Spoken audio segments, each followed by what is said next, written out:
vulgariser et puis susciter l'intérêt du public. Et évidemment, le mieux, c'est quand ces deux choses se marient.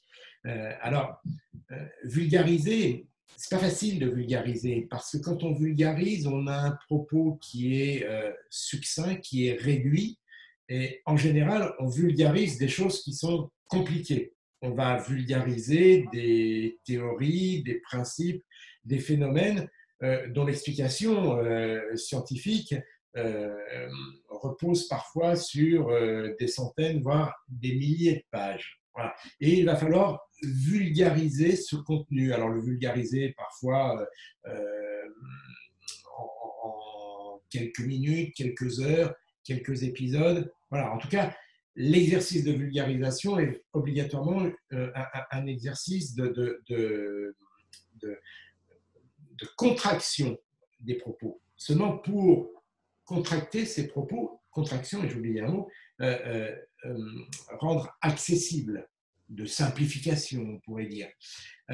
Mais pour rendre les choses accessibles, trouver les mots qui vont être compréhensibles par le public le plus large, eh bien, il faut soi-même bien avoir compris le phénomène que l'on veut expliquer. Et donc, ça demande un travail de compréhension à celui qui va se livrer à l'exercice de vulgarisation.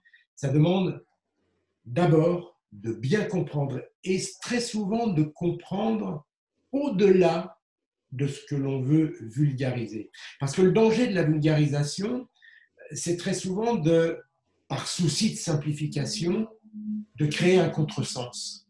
Et si on ne veut pas créer de contresens, eh bien, il faut impérativement avoir vu beaucoup plus large au départ.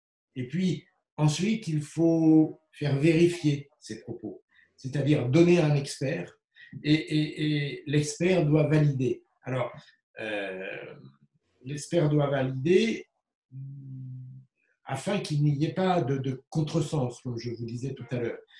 C'est pas facile pour un expert de valider quelque chose qui est vulgarisé, parce que justement, les experts en général sont, et c'est bien normal, pris dans un vocabulaire très technique parce que chaque mot a son sens. Mais voilà, après, il faut faire un petit effort entre le vulgarisateur et l'expert pour se dire, ben voilà, on va pouvoir utiliser telle terminologie. Si on utilise cette terminologie, on ne crée pas de contresens. Et ça, c'est très important. Donc, c'est la première chose, de bien comprendre. Et quand on a bien compris, en général, on trouve les mots justes. C'est la célèbre phrase de Boileau, tout ce qui se conçoit bien s'énonce clairement, et les mots pour le dire viennent aisément. Voilà. Après, eh bien, il y a la façon dont on va raconter les choses. Et là, c'est, je dirais, l'art du conteur. Voilà. Certaines personnes savent raconter, d'autres un peu moins bien. Ben voilà, c'est comme ça. Et il faut réussir à marier ces deux choses. Mais je crois que quand on sait bien raconter et qu'on a bien compris ce que l'on veut dire,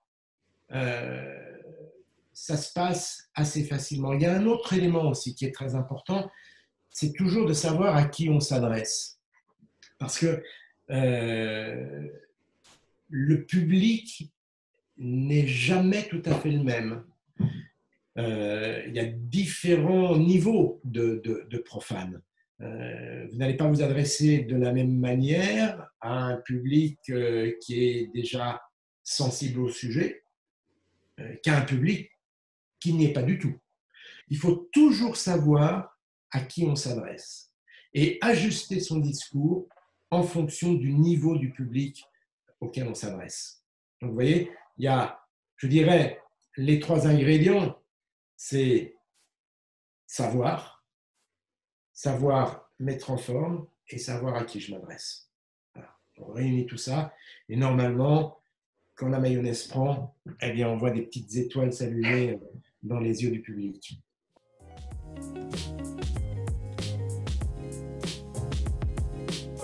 Je crois que si, s'il y a une recette, il y a un ingrédient qui est essentiel, c'est le plaisir. C'est le plaisir d'apprendre, déjà, euh, de s'épanouir quand on apprend, et ensuite le plaisir de transmettre. C'est le double effet qui se coule.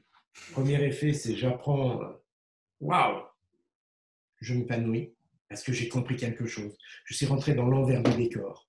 Voilà. J'étais devant une feuille d'arbre et d'un seul coup, j'ai compris ce que c'était que la photosynthèse. Et d'un seul coup, je regarde cette feuille d'arbre comme une usine extraordinaire, un truc qu'on n'est même pas capable de reproduire.